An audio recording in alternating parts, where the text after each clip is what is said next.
Saya menganggap keputusan MA ini salah. Karena begini, apa sih yang disebut sebagai perkawinan menurut hukum agama masing-masing? Assalamualaikum warahmatullahi wabarakatuh. Sahabat yang mulia, jangan pernah berhenti untuk bersyukur kepada Allah, karena dengan rasa syukur itulah pada kesempatan kali ini Allah masih memberikan kita banyak kebaikan. Dan semoga sahabat semuanya dimudahkan segala urusan dunia dan akhiratnya, amin ya rabbal alamin. Sahabat yang mulia, seharusnya video ini saya buat setahun yang lalu, tetapi tidak mengapa karena sebelumnya saya belum pernah membahasnya.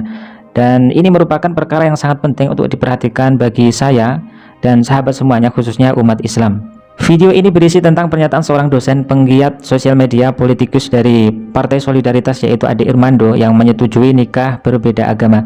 Sedikit nanti saya akan menjawab pernyataan Ade Irmando yang ngawur ini setelah saya perlihatkan video dari Ade Irmando sendiri memprotes Mahkamah Agung yang telah melarang menikah berbeda agama. Untuk mendapatkan kefahaman yang lebih baik, silahkan sahabat tonton video ini sampai akhir insya Allah.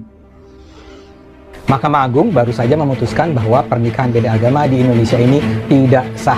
Mereka merujuk kepada Undang-Undang Perkawinan yang bilang bahwa pernikahan di Indonesia harus dilakukan sesuai dengan hukum agama masing-masing. Nah, saya menganggap keputusan MA ini salah. Karena begini, apa sih yang disebut sebagai perkawinan menurut hukum agama masing-masing? Misalnya saja di Islam, sebetulnya tidak ada satu pendapat, ada beberapa pendapat. Dan kalau kita buka ayat Al-Quran, yang ada justru adalah ayat-ayat yang mengatakan bahwa yang tidak boleh dilakukan oleh umat Islam adalah menikah dengan kaum kafir dan kaum musyrik. Dan kafir dan musyrik itu kan tidak sama dengan orang misalnya saja Kristen, Hindu, Buddha, Konghucu, itu beda sama sekali. Dan yang menarik adalah di dalam Al-Quran justru ada ayat yang mengatakan bahwa pria muslim itu dapat menikah. Oh iya, sebelum saya melanjutkan pembahasan ini, bagi sahabat yang baru bergabung di channel Santri Sosial ini, silahkan tekan tombol subscribe-nya, tanda loncengnya juga, dan silahkan share video ini ke sosial media sahabat semuanya. Bagi yang sudah, saya ucapkan terima kasih yang sebanyak-banyaknya. Baik, yang pertama, Ade Irmando berusaha menafsirkan ayat ke-221 di dalam surah Al-Baqarah yang berbunyi, A'udzu billahi minasyaitonir rajim. Bismillahirrahmanirrahim. Wala tankihul musyrikati hatta yu'min wala amatum mu'minatun khairum min musyrikatin walau a'jabatkum wala tunkihul musyrikina hatta yu'minu wala 'abdun mu'minun khairum min musyrikin walau a'jabakum ulaika yad'una ilan nar wallahu yad'u ilal jannati wal maghfirati bi'idnih wa yubayyinu ayatihi linnasi la'allahum yatadhakkarun.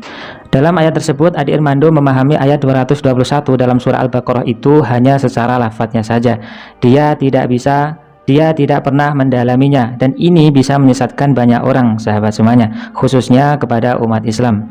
Perlu kita ketahui bahwa larangan kepada seorang mukmin untuk menikahi orang musyrik atau orang kafir itu secara umum, baik itu dari orang-orang yang telah terang-terangan mensekutukan Allah ataupun orang-orang yang mengaku ahlul kitab tetapi secara praktek agama mereka mensekutukan Allah dengan yang lainnya.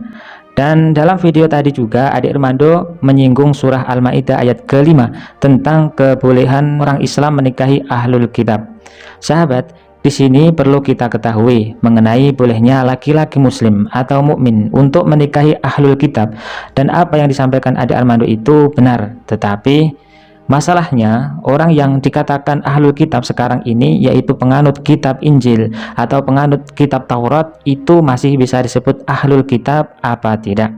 Karena di dalam surah Al-Maidah ayat 17 Allah Subhanahu wa taala juga menegaskan yang berbunyi, A'udzu billahi minasyaitonir rajim. Bismillahirrahmanirrahim. Laqad kafaral ladzina qalu innallaha huwal masih ibnu Maryam. Yang artinya sesungguhnya telah kafirlah orang-orang yang berkata sesungguhnya Allah itu ialah Al-Masih putra Maryam. Dan ayat terakhir yang akan saya bacakan ini akan memberikan bukti bahwa mereka baik pengikut Injil atau pengikut Taurat mensekutukan Allah, atau bahasa lembutnya itu musyrik kepada Allah. Mereka mengatakan Al-Masih Nabi Isa dan Nabi Uzair itu adalah anak Allah. Allah Subhanahu wa taala berfirman, A'udzu billahi minasyaitonir rajim. Bismillahirrahmanirrahim. Wa qalatil yahudu Uzair ibnullah wa qalatin nasara al-masih ibnullah. Dzalika qauluhum bi afwahihim yudahiuna qaulal ladzina kafaru min qabl qatalahumullah anna yufakun. Kurang lebih yang artinya, orang-orang Yahudi berkata Uzair itu putra Allah, dan orang-orang Nasrani berkata Al-Masih itu putra Allah.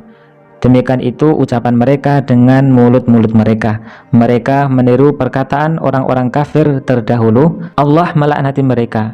Bagaimana mereka bisa berpaling? Jadi saya rasa sudah sangat jelas ya sahabat yang mulia, bahwa sekarang ini juga sudah tidak ada lagi yang namanya ahlul kitab, karena kitab yang asli yang ada jaminan dari Allah hanya kitab Al-Quran. Itu semua adalah keyakinan kita sebagai seorang muslim. Tetapi jika ada dari penganut Injil atau Taurat yang mengaku sebagai ahlul kitab, ya itu terserah mereka. Sahabat, jadi apa yang disampaikan adik Armando pada video di atas sangat keliru apabila memberikan tafsiran secara umum bahwa orang Kristen, Yahudi, Hindu, Buddha, Konghucu, atau agama-agama yang lain itu bukan orang musyrik. Padahal arti musyrik adalah menganggap selain Allah itu mampu memberikan manfaat ataupun madarat. Sekarang kita bisa menilai sendiri bahwa apakah mereka itu menyembah Allah atau bukan. Kemudian kitab mereka masih terjamin murni, asli, keasliannya apa tidak. Sahabat, dan yang terakhir ini adalah penjelasan dari Ustadz kita, Ustadz Adi Hidayat, terkait masalah ini. Tentunya sangat baik dan lebih menjelaskan untuk kita simak bersama. Oleh karena itu saya akan mengajak sahabat semuanya untuk melihat mengenai apa yang akan disampaikan oleh Ustadz Adi Hidayat terkait masalah ini. Bagaimana hukumnya bila seorang laki-laki menikahi Nasrani, maksudnya perempuan non-muslim? Apakah perkawin ini sah? Apakah dia melakukan hubungan tidak atau berzina? Baik. Bagaimana dengan Nabi Nuh, Nabi Lut dan Asia, istrinya Fir'aun? Baik. Mari kita lihat, ini pertanyaan bagus sekali dan dikomparasikan dengan kisah yang berbeda dan kias yang berbeda. Pertama, larangan menikah beda agama itu jelas sekali. Quran surah kedua Al-Baqarah ayat 221, posisi paling kiri, paling kanan sebelah atas. Quran surah kedua Al-Baqarah ayat 221. Oke, wala tankihul musyrikati hatta yu'minna wala amatun mu'minatun khairum min musyrikati walau a'jabatkum. Ya. Wala tunkihul musyrikina hatta yu'minu wala 'abdun mu'minun khairum min musyriki walau a'jabakum. Ulaika yad'una ila an-nar. Ulaika yad'una ila an-nar. Allahu akbar. Wala tankihul musyrikat, jelas, dan jangan pernah nikahi perempuan yang musyrik. Jadi nggak boleh laki-laki muslim menikah dengan perempuan yang musyrik, itu nggak boleh, haram hukumnya. Laknya nahi di situ. Ya. Bapak ibu sekalian, mana yang musyrik itu apa musyrik? Menyekutukan Allah kan? Ya, menyekutukan Allah. Ya, bagaimana dengan orang yang mengatakan Tuhan itu ada bapaknya, ada anaknya, kan? Tuhan itu tiga, Tuhan itu bersyirikat. Itu yang paling musyrik luar biasa. Itu kezaliman terbesar. Inna syirka la zulmun azim, kan? Makanya kata Ibnu Abbas, tidak ada kemusyrikan paling besar, kezaliman paling besar di samping yang mengatakan Tuhan punya anak. Oke, jadi kita langsung bisa jawab saja bahwa seseorang yang menikah dia dalam keadaan muslim, sudah tahu dalam keadaan muslim, kan? Kemudian dia menikahi hal yang dilarang di Quran, maka hukumnya maksiat. Di pernikahannya dipandang sebagai pernikahan yang maksiat, hubungannya masuk dalam kategori zina sepanjang dia tidak bertobat dan kembali kepada Allah Subhanahu wa taala. Dan fasakh hukumnya. Kalau diketahui dia harus dipisahkan. Ya. Kalau perempuan, hati-hati. Bahasa Qur'annya wala tunkihu, jangan dinikahkan. Artinya kalau ada anak perempuan menikah dengan non muslim, kemudian terjadi pernikahan, bahkan bapaknya yang menikahkan, misal atau ridha saja, itu bukan cuma anaknya yang dosa, orang tuanya ikut dosa. Ikut dosa. Karena beban dari perempuan itu yang menikahkan walinya. Jelas ya? Itu walinya, hati-hati ya, hati-hati. Sahabat, alhamdulillah barusan tadi kita telah belajar bersama terkait hukum boleh atau tidaknya di dalam pernikahan. Semoga kita dimudahkan oleh Allah untuk memahami agama Islam dengan benar dan mengikuti orang-orang yang benar. Jika dirasa video ini bermanfaat, silahkan sahabat subscribe dan share ke sosial media sahabat semuanya. Terima kasih buat yang sudah menonton video ini. Mohon maaf apabila ada salah kata. Subhanallahi wa bihamdihi, subhanakallahumma wa bihamdika, asyhadu alla ilaha illa anta, astaghfiruka wa atubu ilaik. Wassalamualaikum warahmatullahi wabarakatuh.